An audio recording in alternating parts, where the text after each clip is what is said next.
जिस समय दोनों सखाओं का मिलन हुआ, दोनों सखा मानो ऐसे मिल रहे हों जैसे दूध और पानी की मित्रता हो। दोनों सखा महाराज आज कन्हैया सुदामा को लेकर महल के अंदर आए, अपने आसन पर बैठाया और जिस समय सुदामा की दशा को देखा, जैसे बिठाया सबसे अपने आसन पर बिठाकर कन्हैया आज सुदामा के चरणों के पास बैठ गए। जैसे चरणों पर नजर डाली, ऐसे बिहाल बिमाइन सो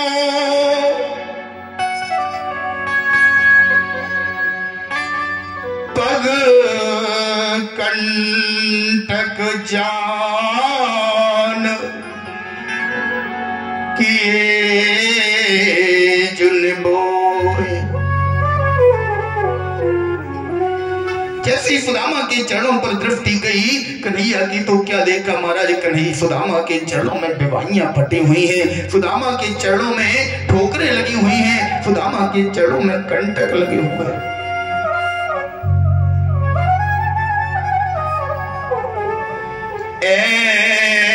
ऐसे बिहाल बिमाइन सो पग कंटक जान किए जुनबो। हाय महादुख पायो सखा। हे सुदामा, तुमने बहुत दुख पाया, कितना कितना तुमने कष्ट उठाया सुदामा। हाय महादुख पायो सखा, तुम आए इते न किते दिन खोए। सुदामा, तुम मेरे पास क्यों नहीं आए? तुम इतना कष्ट पाते रहे, इतना दुख पाते रहे। आज स्वागत करने के लिए अतिथि के, अपने मित्र के, अपने सखा का चरण धुलने के लिए रुक्मिणी मैया से जल लाने को कहा, लेकिन जब पैरों की हालत देखी, बोले पैरों में विवाहियां फटी हैं, पैरों में सूजन है। साधारण जल से, ठंडे जल से इन पैरों को धुलने से कोई राहत नहीं मिलेगी। पैरों में सूजन है, बीमारियां फटी हैं। बोले अगर थोड़ा सा गर्म जल, नमक डला हुआ नमकीन जल अगर हो जाए तो हमारे मित्र को, हमारे भक्त को, हमारे सखा को आराम लग जाएगा। आज प्रभु ने पानी की परात को हाथ नहीं लगाया। बोले देखे सुदामा की दीन दशा, करुणा करके करुणा निधि रोए। पानी परात को हाथ छुयो नहीं, नैनन के जल सो पग धोए। अपने नैनों के जल से, नेत्रों के जल से अर्थात आंसुओं से, और दुख के आंसू सदैव गर्म होते हैं, थोड़े थोड़े गर्म आंसू हैं, क्षारीय होते हैं, नमक आंसुओं में पाया जाता है। आज नमकीन पानी से, गर्म पानी से, आंसुओं के पानी से प्रभु ने सुदामा के चरणों को धुला।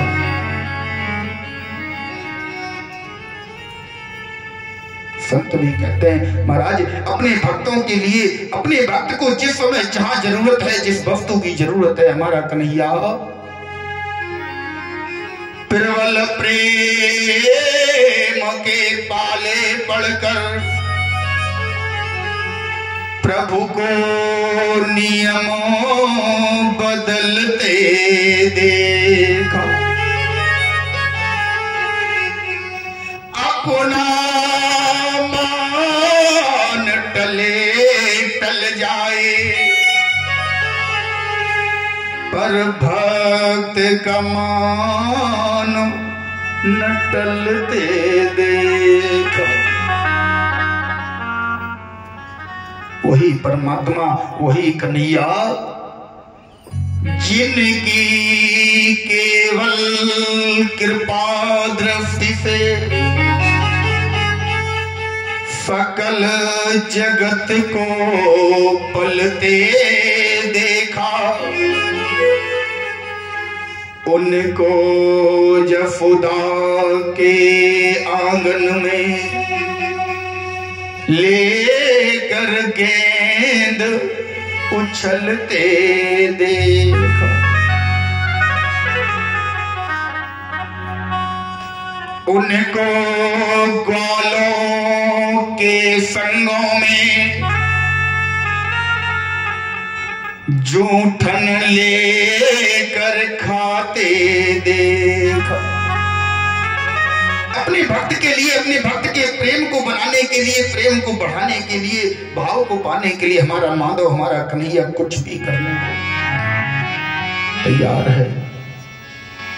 महाराज चरण धुलने के बाद सुदामा भैया को सुंदर स्नान करवाया, अपने वस्त्र पहनने के लिए दिए। जैसे ही प्रभु आज सुदामा को वस्त्र पहनने के लिए तो दे रहे हैं भैया, सुदामा से पूछा, भैया मेरी भाभी ने तुम्हारे मेरे लिए कुछ भेजा नहीं? जैसे ही भेजने की बात कही, मानो सुदामा की कांख में दबी हुई चावल की पोटली, महाराज आज सुदामा की देह से चावल की पोटली वस्त्र से निकलकर चावल प्रभु के हाथों में जाने के लिए तैयार हो। चावल जैसे प्रभु के मिलन के लिए तड़प रहे हो, आज सुदामा भैया संकोच बस अपनी दरिद्रता को प्रदर्शित नहीं करना चाहते। आज प्रभु ने जैसे ही पोटली को उठाया, आज मानो जिस थोड़े चावलों का भोग लगाया, तंदुल का भोग लगाया, मानो सारी निधियां आज सुदामा को दे दी हूं।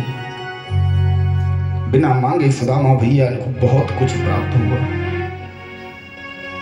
सुदामा भैया जिस समय मारे लौट कर आए ना, जिस जगह पर सुदामा भैया की कुटिया बनी थी, उस जगह का दृश्य जब देखा तो वहां पर महल बना हुआ है। मन में विचार किया, बोले मुझे लगता है मैं घर पे था नहीं, किसी राजा ने आक्रमण करके, किसी साहूकार ने मेरी कुटिया को यहां से हटाकर अपना महल बना लिया। लेकिन सुशीला भैया ने जिस समय अपने स्वामी को देखा, स्वामी को महल में ले जाना चाहती है, लेकिन सुदामा कौन है? विरक्त इंद्रियार्थेषु प्रशांतात्मा जितेंद्रिया। सुदामा भैया विरक्त हैं। सुशीला से कहा, सुशीला तुम इन सांसारिक भोगों का भोग करो, तुम सांसारिक सुख सुविधाओं का भोग करो, हम विरक्त हैं। भले ही प्रभु की कृपा से हमें ये सब प्राप्त हुआ, अगर हम इस सुख में पड़ जाएंगे तो सुशीला हम अपने प्रभु को भूल जाएंगे। परीक्षित जी कहते हैं, राजन व्यक्ति की कभी भी मांगने की इच्छा खत्म नहीं होती। कितना भी परमात्मा दे दे, कितना भी परमात्मा दे दे, सुदामा भैया पहली बात तो मांगना नहीं चाहते, और मिल गया उसे भी स्वीकार नहीं करना चाहते। ऐसा चरित्र है सुदामा का। और आदमी, व्यक्ति, सांसारिक प्राणी, बोले महाराज परमात्मा जितना दे दे उतने में ही संतुष्ट नहीं होना चाहता। कभी भूखी खत्म नहीं होती, बस और परमात्मा देता जाए, देता जाए, देता जाए। आरती में तो रोज गाते हैं महाराज, रोज आरती भगवान के सामने खड़े होकर गाते हैं कि तेरा तुझको अर्पण क्या लागे मेरा। रोज आरती में कहेंगे, और मन में भावना, बोले मेरा तो है मेरा, तेरा भी मेरा। मन में भावना ये रखे हैं। एक बहुत सुंदर दृष्टांत आता है, चलते चलते सुना देता हूं, बड़ा सुंदर दृष्टांत है। बोले महाराज व्यक्ति की कभी, मनुष्य की कभी मांगने की इच्छा कभी खत्म नहीं होती। भोले बाबा जिस समय आयु बांट रहे थे तो 4 व्यक्तियों को बुलाया। किसे किसे? सबसे पहले बुलाया कुत्ते को, फिर बैल को, बैल जो बोझा ढोने के काम आता है, अर्थात गधा, उल्लू और मनुष्य, चारों को भोले बाबा ने 40-40 वर्ष की आयु बांट दी। 40-40 वर्ष चारों को दे दी, बोले जाओ अपना अपना काम करो। मनुष्य कहां मानने वाला, जितना मिलता है उतने संतुष्ट तो कभी होते ही नहीं है। मंदिर में जाते हैं, बोले महाराज हमारे बच्चे की नौकरी लग जाए, नौकरी लग गई है, बोले महाराज शादी हो जाए, शादी हो गई, पोता हो जाए, पोता हो गया, पोते का भी विवाह हो जाए। भगवान परेशान है, सुन सुन के करें क्या क्या क्या करें, तुमने तुम्हें मशीन समझ रखा है। और एक बात और कहते हैं भगवान से, बोले प्रभु मेरा ये काम हो जाए तो हम तुम्हें 501 रुपए का प्रसाद चढ़ाएंगे, अगर हो जाए तो, और नहीं हुआ तो नहीं चढ़ाएंगे, कैंसिल। मंदिर में जाते सौदेबाजी करने। एक शमशान के बाहर लिखा था, महाराज ये पूरी दुनिया भिखारी है, दाता एक राम जी, भिखारी सारी दुनिया, बस फर्क इतना है गरीब मंदिर के बाहर भीख मांगता है और अमीर मंदिर के अंदर भीख मांगता है। भीख सब मांगता है, पूरी दुनिया भिखारी है। भोले बाबा के पास व्यक्ति गया, भोले बाबा ने कहा क्यों आए हो? बोले महाराज आपने 40-40 वर्ष की आयु बांट दी। बोले तो हमने क्या भेदभाव किया, सबको बराबर दे दी? बोले नहीं महाराज मेरा इतने में काम नहीं चलेगा, 40 वर्ष तक तो विवाह होगा, बच्चे होंगे, उसके बाद हम तुरंत आप उठा लोगे हमें। तो क्या चाहते हो? बोले कुछ उम्र और बची हो तो दे दो। भोले बाबा ने कहा अभी तो नहीं है, 160 वर्ष थी टोटल, हमने सबको बांट दी। कुछ दिन बाद गधा पहुंच गया, बैल जिसका काम है बोझा ढोना। उसने भोले बाबा से कहा, बोले बाबा आपने 40 वर्ष की उम्र में दे दी है ना, 40 वर्ष हमारे लिए बहुत ज्यादा है, दिन रात हम बोझा ढोते रहते हैं, हमारी पीठ टूट जाती है। बाबा ने कहा क्या चाहते हो? बोले बाबा आधी कर दो। बाबा ने भी विचार किया, मनुष्य आया था, चलो इसकी 20 वर्ष लेके मनुष्य को दे देंगे। गधे की उम्र आधी कर दी, मनुष्य पहुंच गया। बोले बाबा कुछ पड़ी हो, खजाने में आई हो, इंतजाम हुआ हो दो। बोले हाँ व्यवस्था तो वही है लेकिन गधे की है। मनुष्य बोला कोई बात नहीं बाबा चलेगी। मनुष्य ने ले ली। मनुष्य कितने का हो गया? 60 का। कुछ दिन बाद कुत्ता भी पहुंच गया। बोले बाबा हमने सुना तुमने गधे की उम्र आधी कर दी, हमसे दुश्मनी है क्या? बोले तुम्हें क्या दिक्कत है? बोले दिक्कत ये जिसके भी दरवाजे पर जाते रोटी की आस लेकर के कोई दो रोटी देगा, रोटी तो कोई नहीं देता, डंडा मारता है। बाबा ने कहा ठीक है तुम्हारी भी आधी करना। बोले कर दो। मनुष्य फिर पहुंच गया। बोले बाबा 60 वर्ष में नौकरी लग के रिटायर हो पाते, सुख के दिन भी नहीं भोग पाते, कुछ उम्र और बची हो तो मिल जाए। बाबा ने कहा है तो लेकिन कुत्ते की है। बोले कोई बात नहीं अपने को सब हजम है, कुत्ता की हो गधे की हो सब हजम है। बाबा ने वो उठा के भी मनुष्य को दे दी। मनुष्य हो गया 80 का। कुछ दिन बाद उल्लू पहुंचा। उल्लू ने कहा बाबा मेरी भी आधी करो, हमें दिन में भी नींद नहीं आती, रात को भी नींद नहीं आती, हम जगते ही रहेंगे क्या, मेरी भी आधी करो। बाबा ने कहा ठीक है तुम्हारी भी आधी, जाओ। उल्लू की भी 20 वर्ष कर दी। मनुष्य फिर पहुंच गया। बोले बाबा कुछ उम्र और बची हो तो मिलेगी क्या? बाबा ने कहा उल्लू की है। बोला कोई बात नहीं सब चलेगी, ले आओ। उल्लू की भी दे दी। मनुष्य कितने का हो गया? कितने का हो गया? जम के बोलो। 100 वर्ष का। मनुष्य हो गया 100 वर्ष का। विचार करना 40 वर्ष तक मनुष्य बहुत बढ़िया सुंदर तरीके से एकदम क्रीम पाउडर क्लीन से बढ़िया एकदम सुंदर तरीके से रहता है, जम के रहता है एकदम। 40 वर्ष तक ना कोई ज्यादा टेंशन, ना हाया है, ना झिझक, कोई दिक्कत नहीं। और 40 वर्ष के बाद जैसे ही 40 वर्ष तक क्या होता है, विवाह हो गया, बच्चे हो गए, माता पिता तब तक रिटायरमेंट की तरफ हो गए। अब उस मनुष्य को अपने परिवार का बोझा ढोना पड़ेगा। क्यों ढोना पड़ेगा? बच्चे की शादी, बच्चों की पढ़ाई, माता पिता की दवाई, माता पिता का इलाज, पत्नी की सारी जरूरतें, सब कुछ पूरे परिवार का बोझा ढोना पड़ेगा 40 वर्ष से 60 वर्ष तक। क्यों? बोले उम्र महाराज गधे वाली स्टार्ट हो गई। 40 अपनी थी, 40 के बाद सबसे पहले गधे की स्टार्ट हुई। गधे का काम क्या होता है? बोझा ढोना। तुम्हें भी ढोना पड़ेगा, ढो रहे हो। 40 से 60 तक गधे की उम्र जैसे ही खत्म हुई तब तक घर में आपका बालक बड़ा हो गया, आपने उसका विवाह कर दिया, घर में आ गई कौन? बहू। और घर में जब बहू आ गई तो आपका स्थान अब कहां है? घर के अंदर जब बहू है तो आपका स्थान कहां होगा? ससुर साहब का कहां होगा? घर के बाहर। और ईमानदारी से बताना घर के बाहर किसका स्थान होता है? कुत्ते का। अब कोई घर में अगर आता भी है ना तो बाहर से चिल्लाते हैं बहू बहू।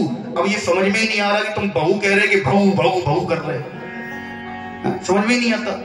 गलती आपकी नहीं है ना समाज की है। उम्र लग गई है कुत्ते की, 60 से 80 के बीच में कुत्ते की उम्र लगी है, और जब 80 वर्ष के हुए अब सारी इंद्रियां शिथिल पड़ गई, नसों में महाराज ब्लड फ्लो नहीं हो रहा ढंग से। अब जगह जगह दर्द उठता है, कभी इस हाथ में, कभी इस हाथ में, कभी सिर में, कभी कमर में, कभी पीठ में, कभी आंखों में, कभी नाक में, कभी कान में, चारों तरफ पूरा शरीर दर्द करता है। अब ना तो दिन में सो पा रहे ना रात में।